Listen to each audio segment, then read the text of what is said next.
One in the city of silent gardens spoke, not because they couldn't, because every word that led among turned it into a stone. Imagine if you whispered hope, a pebble would fall from your lips. If you screamed freedom, a boulder would cross the street. Over centuries, the city drowned in stones. The people gave up speaking. They walked among piles of words never heard. Pets favored by promises never fulfilled. Silence becomes safety. Silence becomes loud. But then came even a gardener's son, unlike the other. He was born with a stranger's curse. Whenever he touched the stones, they melted into soil. The city called him dangerous.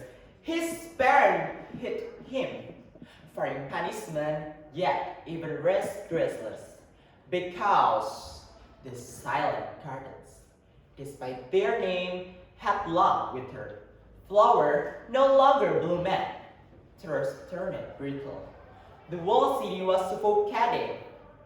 One night, while wandering near the central square, even stumbled upon a massive hill of stones. They weren't ordinary. These were the heaviest of all, words of grave, rich and broken foes. The air itself quivered with their weight, and buried deep inside that hill was the city, heart or heart, the last place where faith life once grew. Without it, no one would ever thrive again. Even laid his hand on the hill, the stones did not melt. Instead, they swallowed him whole. Inside the hill stretched an endless labyrinth, made of words never said, promises never kept, convention never spoken. The walls pulsed with murmurs, each echo heavier than the last. Even walking forward, the first corridor showed him mirrors of his own life. In one reflection, he saw to himself as the gardener's son who never dared to speak. Mocked and forgotten, in another, he saw the boy who could have used it to give help. Because the hid in fear. And in the last, he saw to himself, grown old, still silent, still 11, still drowning under the people's stones. He smashed the mirror, but every shard turned into pebbles that clung to his body, weighing him down. Deeper inside, the labyrinth twisted into a theater of voices. Shadows stayed onto a stage.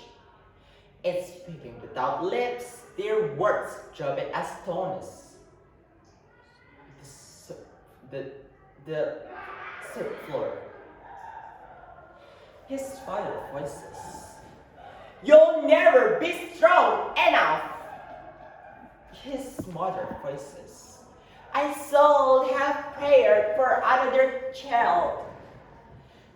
These city's voices. You are dangerous. You don't belong. Every voices feel like a crossing boulder. And even was forced to crawl under the people's toes. His back bled, his knees bursted, his crawled forward. At the center of the labyrinth, he found a gardener, a stone status. Each status was a person he recognized, neighbor, children, elders present, mid-speech. Their mouth open, and their words turned to stones before escaping. When even touched one, he saw their hidden throat. A boy who wanted, I love you, mother, but swallowed it and died in silence. A girl who wanted to scream against injustice but could it in fear. An old man who wanted to forgive but lacked bitterness called city. In his throat, every statue whispered their regret into even chest. Their regret burned like fire. His own silence began to cook him. And then came the cruelest chamber, the chamber of his words. Here, their walls were made of stones, burned from even himself. Words he never said, words like, I want to help, I'm afraid, will not give up. Even strapped in a chamber made of his unspoken words that weighed him down. As he struggles, he released his true gift to heal the weight of silence. He breaks the stones and flowers begin to grow. Then the labyrinth unleashes a storm of painful words, hate, regret, envy, despair from the hurt old people. Though the words want him, his blood transforms them into soil and flower. From his sacred great tree called the car grows, bringing life and beauty back to the silent city. The people never speak his name again, but his legacy, life is one.